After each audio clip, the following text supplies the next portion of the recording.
Айыл жергесинде көбүнчө кайнене келин мамилеси милдетти бири-бирин болгон мамилесине жөнүндө айтып өтөсүзбү?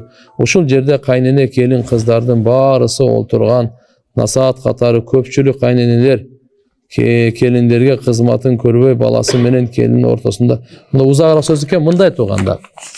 Акыркы учурда бул эми мурунтан эле келе жаткан эми имандууларда андай болбойт го, бирок кайнене менен келиндин ортосундагы келишпестик маселелер. Туугандар, келиндерге биринчи кайрылайынчы, булар жаштар. Акыл эси, күчү, кубаты, шамдагайлыгы, бардыгы, сөзү, көзү, бардыгы күчтүү да. Ол ошо кызмат кылып аткан кайнене сиздин күйөөңүздүн апасы. Милдеттүү болбогон чакта дагы бактылуу келиндердин бардыгы кайненесинин ак батасы менен болгон. Кээде мындай болуп калат, туура мен түшүнөм. Кайненеге кызмат кылсаң, кайнене кайра жамандай берет. Кайнене кызматын баалабай коет. Кайненеге дагы эле ыраазы болбойт кызмат кылса деле. Сиз кайненеден алкыш күтүп кызмат кылбаң, сураныч. Алланын ыраазычылыгы үчүн кызмат кыл, эч качан уткурбайсың. Рахмат айтап айтпай мага кызыктырбайт.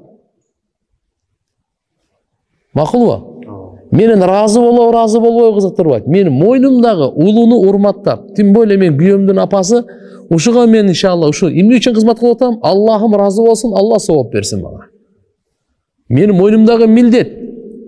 Мен дайым айтып жүрөм, субханалла, пайгамбарыбыз айткан хадис. Бани Исраилде бир зынакор аял болгон экен. Зынакор. Ошол бир итке, өлөйүн деп калган ит, күн ысыкта чаңкап, суу жок, тилин чыгарып, өлөйүн деп калган итке ушуга райымдуулук кылып, ушуга суу берип, өзүнүн галошуна суу алат дагы, ушу суу берип коет да ушу итке. Аллага ушу амал ушунчалык жагат дагы, күнөөсүн кечирип бейишке киргизет.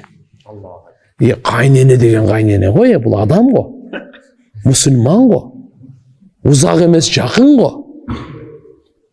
Ушуга биз суу берсек, чай берсек, кийимин жууп берсек, кызмат кылсак, бунун бардыгын Алла кайтарып берет. Сиз вообще кам жебеңиз. Кайненеден кайтпаса дагы Алладан кайтат. Алладан сөзсүз кайтат. Сиз Алла менен сода кылыңыз, урматтуу келиндер. Алла менен сода кылгыла, келишипчи. Ошону кыла аласыздар. Эч нерсе болбойт.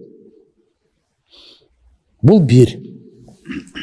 Экинчиси, кайненелер дагы сиздер эми аша чапсаңыздар да болбойт. Албетте, бул келин сиздердин кулуңуздар эмес да. Бул кул болуп келген жок. Кайненеге балдары, кыздары кызмат кылуу милдеттүү, фарыз.